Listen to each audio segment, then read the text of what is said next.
Hey, there you are. I was just thinking about you. So glad you made it here. Well, today I want to show you how I painted the cover of my poem book that I made recently.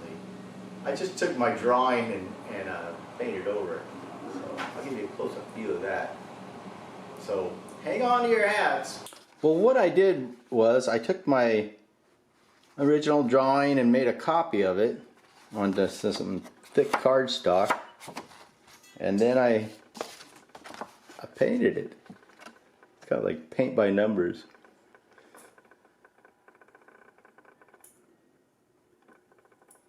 I sure had fun painting it. It's supposed to be a guy in a boat fishing. That's supposed to be a windsurfer.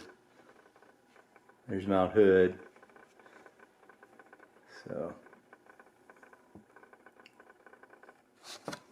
and then I made color copies of it, and so now I got color copies of my poem book cover. You can see it's not nearly as bright. I may have these professionally printed from this original. I think they could do a better job professionally than I can do at home.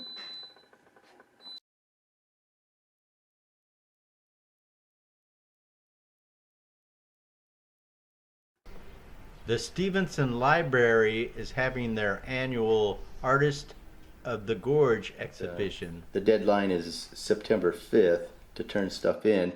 So I think I'll turn my poem book in as one of my entries this year. It's a little unusual, but I'll turn in this original painting too, along with one of the books. So that's kind of exciting. I think that'll be kind of fun. But there's no guarantee it'll even get accepted. Well, the rest of the video, I thought I'd just read the poem book. So if you want to hear me read this book, just sit back and relax. Poems for Daniel by Stud Walker. Dedicated to Mark Bullington, a true poet. Thank you for your inspiration. I wrote the following poems for my dear friend Daniel Rolnick, author and the world's most adorable art critic, in response to poems he sent to me. Thank you, Daniel. I couldn't have done it without you. I've been levitating recently at odd moments of extreme gratitude. Maybe it's my raw food diet, or the fasting, or the Wim Hof breathing in the cold showers.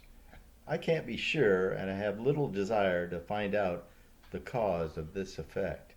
It is what it is. I'll just be working along, sanding or carving, and my mind will wander onto something I'm extremely grateful for, like the birds singing in my backyard, or the thought of a dear friend, and I will begin to cry a little. And in that moment of glory, I've lost all contact with the physical world, and I find myself having an odd floating sensation. Of course, I'm not really levitating. I was just speaking metaphorically and poetically. Or was I? Zombie ears, get your red hot zombie ears. This is definitely going to be a delicious carnival, if nothing else. I can't wait for the House of Fun. I'm no longer involved in the casual details of my life. Relegated to being a simple awareness, I've lost all hopes and desires and watch my life unfold before me without effort or intention. Conscious only of the present moment and my ever-present ego, which is still here keeping this body alive. I watch its spasmodic contortions with uninhibited amusement. I could be such a fool. It sure is entertaining. Yet, accepting or rejecting nothing, I am the dreamer and the dream. When it's dark out and I need to walk out my back door to go to my shop, I always flip on the outdoor lights for a moment to check on a rat, I call him Maurice, that I often see foraging under my bird feeder. Live and let live, I say, but if he gets into my house, I'll fry him with 100,000 volts from my stun gun, and he'll light up like a pinball machine played by earless zombies on Halloween. In the whirling, twirling wings of the whirligig, I find my way to the source, following the sound of my own vibration, the mother of the 10,000 things, whirling and twirling like spinning Tibetan prayer wheels, whose rotation brings good fortune. I now understand why the whirling dervishes dance. Ode to my apple. I sure do love me an apple. When God made my apple, she threw down the mic and walked away. My apple makes me sing. My apple is the sweetest thing in the world. If bees ever found out about my apple, they would forget all about flowers. And you know what they say about doctors and apples. You don't want your doctor knocking at your door at odd hours of the night. I'd much rather spend my nights contemplating a beautiful, naked, and unadorned apple. Oh, when I think of the taste of my apple, I feel all funny and nervous inside, like when I started puberty. But that's not going to stop me from enjoying my apple thoroughly. I'll start with just a nibble and a little squeeze, and before you know it, the juices will be flowing and my lips will be all over her flesh like white on rice, savoring every delicious moment and giving my apple the attention and love she deserves and craves. Yes, it's true. My apple sincerely loves me, and with each mouthful of delicious fruit, I become more invigorated and alive by this delicious love fest of nutritionality. Sometimes you just know when something is good for you, especially, like pants that fit or finding the perfect shade of eyeliner. That's me and my apple. I sure do love you, my beautiful, delicious, crisp, and sexy apple that makes me sing. Thank you for being a part of my life. Yes, life is full of questions when you are doing things, but I do nothing, so I have no questions. Yet miraculously, everything still gets done. Gnomes are my best guess. The downside is that since I have no questions, I have no answers. So I'll focus on proving my self-empathy and my ability to focus. Like a self-absorbed, narcissistic chess player hell-bent on reaching grandmaster status. Can you guess my strategy? Oh wait, that was a question. Never mind. On fire and light as a feathery flame, having no definition, no limitations, my mind is still, centered, and ever moving. My body is not me, and I watch its movements without interference. I am a vast organism and an awareness, and my roots extend like mycelium throughout the planet, like some until now unknown form of fungi. I feel it all, sense everything, know it all intimately as my own thoughts, and I am consumed by this knowledge like a raging wildfire that's out of control, devouring everything in its path like a black hole tornado, leaving the landscape clean, empty, for a brand new start, a dream come true, a tremendous heat, and then a rebirth of morality. When I'm aware enough to take a step back and analyze just what I'm thinking about, I find my mind wanders like a lost child onto some random incident that will never happen, but that I will need to think up an excuse for in order to cover my ass. What a waste of time and energy most of my thinking is. It's worse than politics, porn, or video games. From now on, I'm using my brain to concentrate on breathing deeply, like a pearl diver about to make a long dive. Only I'll be diving into the depths of my soul. Swallow the world and you'll become the world. You have to make yourself really huge first. The world's a big place. I suggest a lot of deep breathing. Once you got it all down, you'll see it's all good, like a drunken, naked, orgiastic eating spree at a smorgasbord. Your gluttonous desire knows there is no other. It's all you. And so you revel in your glorious moment that stretches and expands into eternity. Very early one morning, I was listening to my Elvis Costello record collection and doing some vigorous Wim Hof breathing. And as I was holding my breath and concentrating on the sound of my own vibration, I heard a crack and then a snap, like electricity arcing. Next thing I know, I'm on Peach's perch in the kitchen above the cooktop, preening my feathers, and I notice my body laying on the floor suddenly sit upright and start flapping its arms. Of course, nothing happened, and I laughed, a little unkindly, at this pathetic attempt at flight. It didn't take long for me to figure out what happened, and I started to giggle. This is the moment I've been waiting 16 years for. I knew exactly the first thing I would do when I had the chance. I could see it all in my little bird brain. Payback for all those years of being shit on. The old Todd bird was going to fly onto the Peaches human's shoulder, take a big old drippy shit down his back, bite his ear, and then take off squawking like a maniac. The feathers on the other wing now, or should I say, look who's pooping now. A sonnet for my apple. Existence can seem like nothing but weary strife. Worries pile up like wind-blown Wishram sand. Sometimes you wonder, what is the meaning of my life? When heartache and failure are all you command? Where is the balm of Gilead that will heal my woes? Like seeing the universe in a grain of sand, my apple sings to me the joy of a dancing Sufi, mystical musings of miraculous healing and prancing melodies. Discovering the sound of my own apple vibration is the key that leaves me feeling like Hercules. My mouth waters in anticipation of this mystical and fruity love manifestation.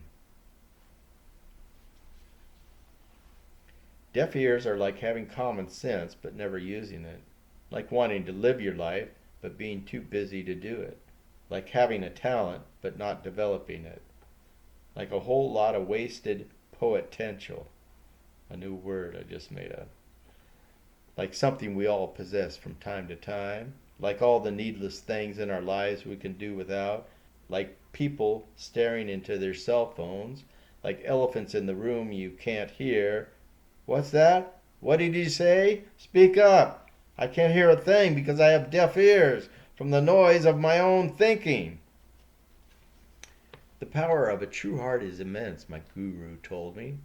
How do I make my heart true? There is nothing to make. You must simply reveal your heart's true nature by focusing your attention on that which is unchangeable and immovable, the infinite awareness inside us all.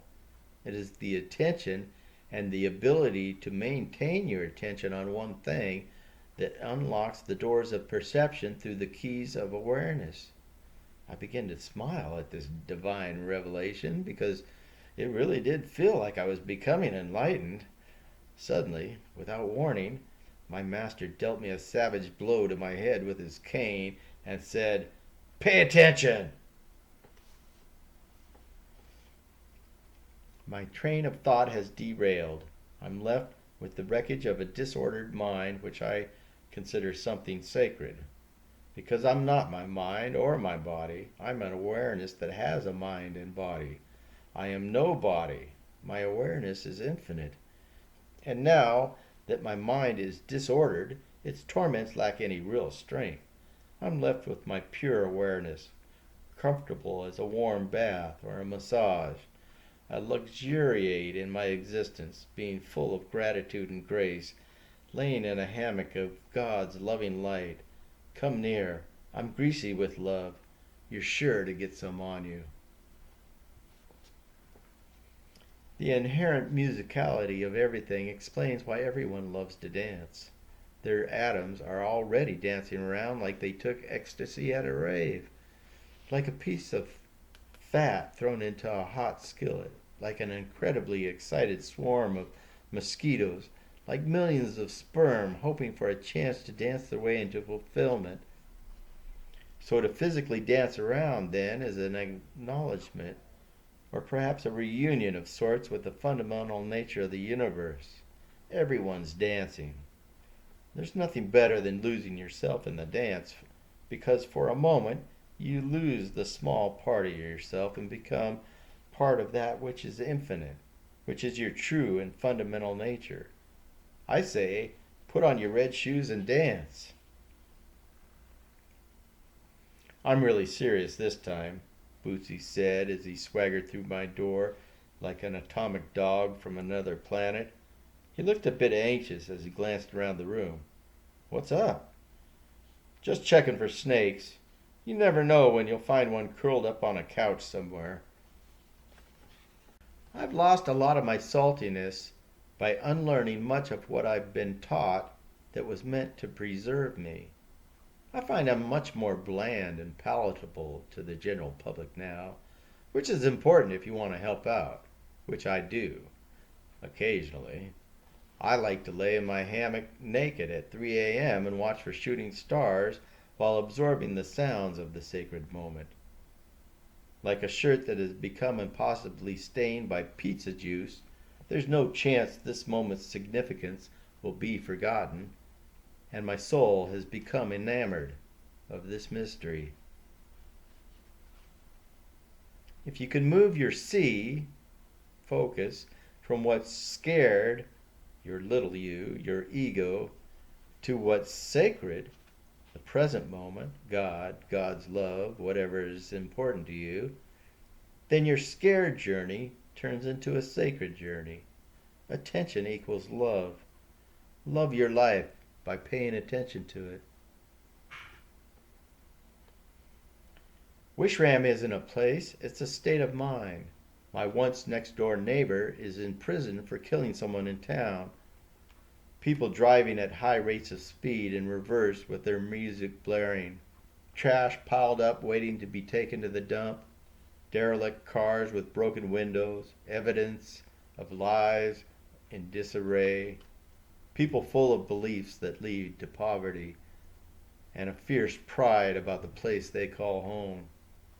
Oldest continuously inhabited spot in North America. Every step I take is on sacred ground, and it was my sacred journey that led me here. I like to call it the world navel for all things artistic and creative, and the hidden jewel of the Columbia River Gorge. But if you lived in this area, you'd probably just refer to it as a shithole. Warm greetings from Wishram. Exuberance is beauty, which is why dogs are so lovable. You could be a serial killing rapist and your dog would still act like it was the second coming of Jesus Christ every time you came home. But I never completely trusted an animal that eats its own shit and also loves to lick your face. If I could attain the skill, cunning, and composure of blind Zatoichi and his flashing sword, I would live my life the same as now, but with more dramatic results to the obstacles in my way. But first I must realize and understand my blindness, my weakness. I will do this through physical disciplines that decimate the ego and bring everything into a perfectly focused simplicity that has no definition. Thus, without distractions and becoming aware of all that is happening around me at all times, like a wild animal in the forest, I will achieve the perfect awareness of Zatoichi, and my life will be full of adventure. Just for exercise in Jasper, I decided I would climb a very tall scree slope near my house. I found a lot of very nice red pieces on my way up, so I was excited as I climbed the steep slope. I took my time. I'm almost 61. As the sun set, I thought I could still make it to the top, and I was too terrified to look down, so I kept going. Things seemed to be getting steeper, but I pressed on, always maintaining 3 points of contact with the constantly sliding slope. It was about then that I began to get a bit nervous. Later, as rocks were falling all around me, I happened to glance down, and my old friend Mr. Panic showed up. I knew what comes next. Your legs start shaking, you break out in a sweat, and you become paralyzed with fear. But it was getting dark, and I didn't have time for all that. So I focused on breathing deeply at my next handhold, and my old friend evaporated. It got even tougher climbing, and in several spots I had to pull my whole body weight up the slope like I was doing a chin-up. It was completely dark by the time I made it to the top. I was soaked in sweat, and my mouth was extremely dry. So I sat and had a few drinks of water, looking out from an amazing star-studded vista, and I thought about how awesome my life is, and how it all could be taken away so quickly.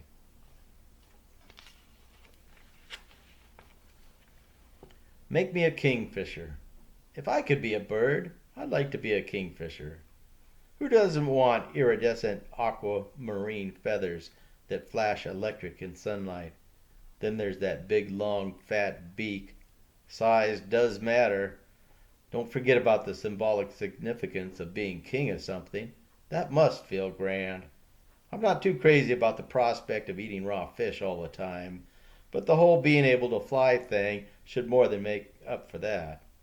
And I love the water. Yes, make me a kingfisher. Recipe for making a legend. When you have the courage to live your dreams, no one can stop you. Your success is as inevitable as the rising of the sun, because your success lies in living your dreams and not some final outcome. The secret is to learn to love everything you do. You do this by wrestling the mind under control and forcing it to stay in the present moment. Over time, this will increase your ability to focus because there will be less noise to distract you. Once your powers are focused, you will discover your true nature and realize your immense strength and energy. Knowing this, you will be like the weather and dominate whatever landscape you encounter, and your name will become legendary. Today I plant a rose seed for Mark Bullington. The universe is an abundant place. I claim my abundance and add to the general exuberance. Yesterday I carved the face of a friend whose name I don't even know, and it came to me. Everyone is silly, but no one seems to recognize their own silliness, including, of course, myself. If you were able to take a step back and get a disinterested view of your situation, you would have to laugh. Someone is laughing, that's for sure.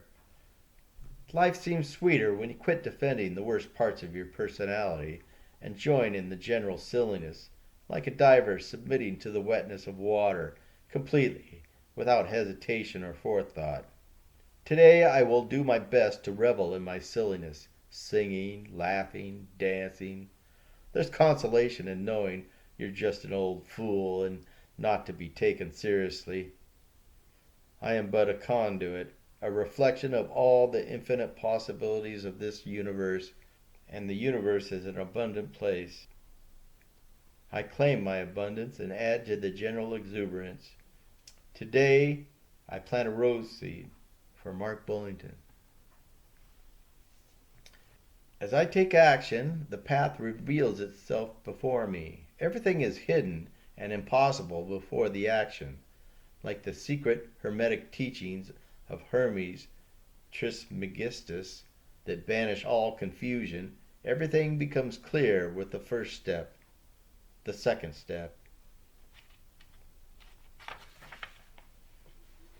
It's not so important to solve all the world's mysteries or to come up with a correct set of beliefs about how the world works. The world will work as you imagine it will. Instead, pick an epic storyline, then start writing the script with your daily habits and actions. Make it like a Hollywood blockbuster movie, full of pretend danger, romance, sex, and love, without all the messy violence. Be the producer, director, and writer of your epic tale that's full of acceptance, love, and startling epiphanies that change the lives of those around you forever. Of course, this is my own movie. Write your own script. Out of the ether, into the forms of my mind, wisdom called forth, fear of darkness is gone, into the realms of light I shall flame forth, flowing through time and space, mighty beyond words, living with music, filled with the mysteries of the children of light, made to do what is needed. The master of brightness. All right, friends, that's all we got for today. Hey, if you enjoyed those poems, I got this book for sale in my Etsy shop. Make a nice gift for somebody, I think. All right, I hope everybody's safe and well. Take care, friends. We'll see you down the trail. Bye-bye now.